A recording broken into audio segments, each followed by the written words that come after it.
Salut à tous, bienvenue à Blessing Business Academy, bienvenue à cette nouvelle séance de 100 jours sans définition. Après avoir défini pendant 4 premiers jours, n'est-ce pas, le bilan, l'actif, les immobilisations, le capital, nous allons aborder, n'est-ce pas, en ce 5e jour, la définition du compte de résultat.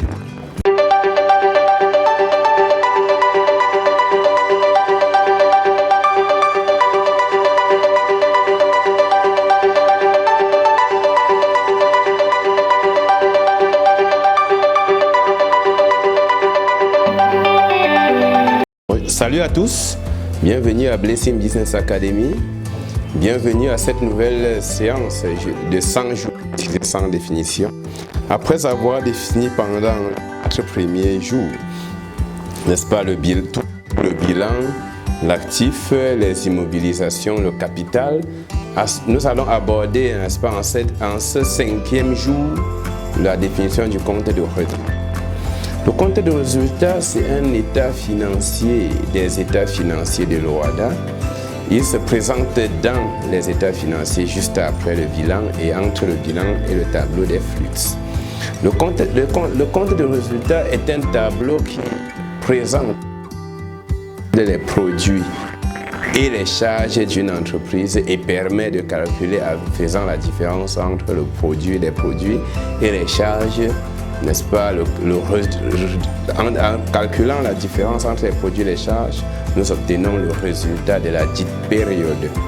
Alors, le compte de résultat, lui, permet également de classer les activités de l'entité en 3 catégories. Les activités d'exploitation qui, justement, permettent de calculer le résultat d'exploitation. Les activités financières qui permettent de calculer le résultat financier. Et les activités exceptionnelles qui nous permettent de calculer le résultat HAO. Le compte de résultat étudié justement pendant, n'est-ce pas, nos formations à Blessing Business Academy, c'est le compte de résultat de l'acte uniforme OHADA relatif aux droits comptables et à l'information financière. Il se présente depuis 2018 dans un seul tableau et les éléments, les soldes intermédiaires de gestion sont calculés en cascade. Du haut vers le bas, nous avons la marge commerciale, la valeur ajoutée, l'excédent ou l'insuffisance brute d'exploitation, le résultat d'exploitation, le résultat financier, le résultat exceptionnel et bien entendu 7 résultats d'exploitation financière, plus résultats financiers, plus résultats exceptionnels.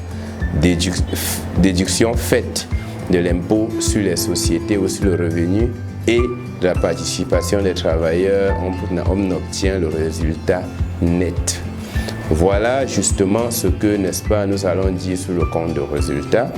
Nous allons dire que le compte de résultat fait l'objet, n'est-ce pas, d'une analyse à travers le calcul des indicateurs comme la CAF, la CAF ou encore les indicateurs de trésorerie comme l'excédent brut d'exploitation et même l'excédent de trésorerie d'exploitation du tableau des flux qui justement ces éléments sont étudiés profondément et leur rôle dans l'analyse financière est également évoqué dans le cadre de notre cours d'ingénierie financière à Blessing Business Academy.